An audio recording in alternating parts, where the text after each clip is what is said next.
ఏమిటి మధ్య మరణాల సంఖ్య మరీ తక్కువగాయున్నది అన్నట్టు ఈ రోజు విచారించవలసిన రాష్ట్రం ఆంధ్రప్రదేశే కదా? అవును మహాప్రభు. దీనికి అంతటికీ కారణం ఈ బోన్లో నుంచిన వ్యక్తి. అయ్యా యమధర్మరాజా, మీకు సవినయంగా నమస్కారాన్ని తెలియజేస్తా ఉన్నా చేతులు జోడించి. ఇంతకీ ఎవరి మానవుడు?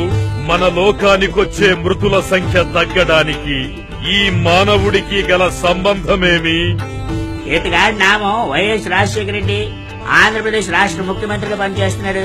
ఈతగారు చేసినటువంటి పనులు నా నోటితో నేను చెప్పలేను. ప్రత్యక్షంగా మీరే చూడండి ప్రభు.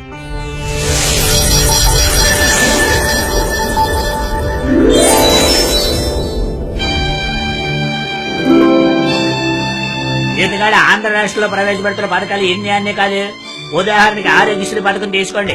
మరణించవలసిన వాళ్ళు సమయానికి మరణించకుండా ఆ ఆరోగ్యశ్రీ పథకం ద్వారా చేస్తున్నారు. మనం అక్కడికి ఎత్తుల మీద పై ఎత్తులేసి ప్రాణాలు అరిద్దాం కదా అని చెప్పి యాక్సిడెంట్ చేస్తుంటే అక్కడికి ఏదో 108 కుయ్యి కుయ్యి కుయ్యి అని పంపించేసి వాళ్ళని కూడా రక్షించేస్తున్నారు. ఓ రేటిది ఈతగాడు అందరి ప్రాణాలు కూడా ఇలా రక్షించేస్తున్నాడని చెప్పి ముస్లిం ముతగాడిని చంపేద్దాం అని చెప్పి జబ్బులు సృష్టిస్తుంటే ఆ జబ్బులు కూడా ఆరోగ్యశ్రీ పథకం ద్వారా అందరూ కూడా నయం చేసేసి ఎవరు కూడా సాగు కూడా చేస్తున్నాడు. ఈతగాడు ప్రవేశపెట్టిన పథకాల ద్వారా ఆంధ్ర రాష్ట్రంలో ఎవరు చావకపోగా మన అమ్మబాటులకి ఎవరికి కూడా పని లేదు. అందుకే సగం మందిని తీసేసాం. ఇక మిగిలిన కూడా రేపు మాపు తీసేసినటువంటి పరిస్థితి వచ్చింది. అటువంటి పనులు చేస్తున్నటువంటి ఈయన్ని ఈతగాడిని మీరు గట్టిగా శిక్షించారు ప్రభు. మానవ, నీకు శిక్ష విధించుటకు ముందుగా మేము నీకొక్క అవకాశమిచ్చుతున్నాము. మీ కొరకు ఏమి కావలయునో కోరుకొమ్ము. చూడండి యమధర్మరాజా, నాకు నేరుగా కోరుకోవాల్సిన పనేమీ లేదు. దయచేసి మళ్లీ నన్ను భూలోకానికి పంపించండి. అక్కడ నేను నా ప్రజలకు చేయవలసిన పనులు చాలా ఉన్నాయి. నా సహాయాన్ని కోరే వాళ్ళున్నారు. నేను ఉపాధి కల్పించవలసిన వాళ్ళున్నారు. ఈ రకంగా నా అక్క చెల్లెళ్ళకి, అన్న తమ్ముళ్ళకి చాలా కార్యక్రమాలు చేయొచ్చు. దయచేసి నన్ను మళ్లీ భూలోకానికి పంపించండి.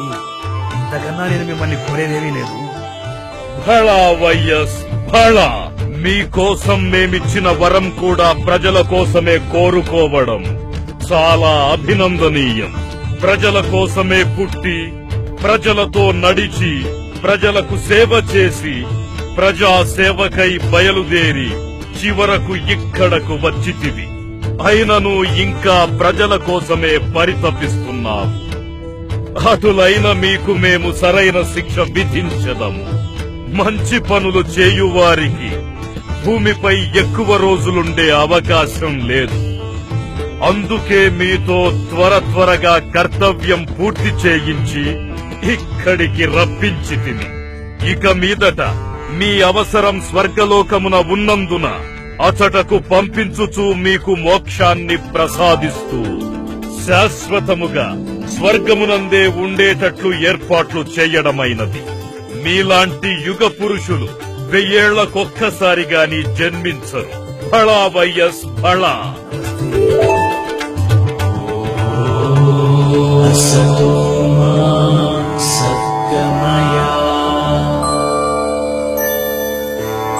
सोमा ज्योति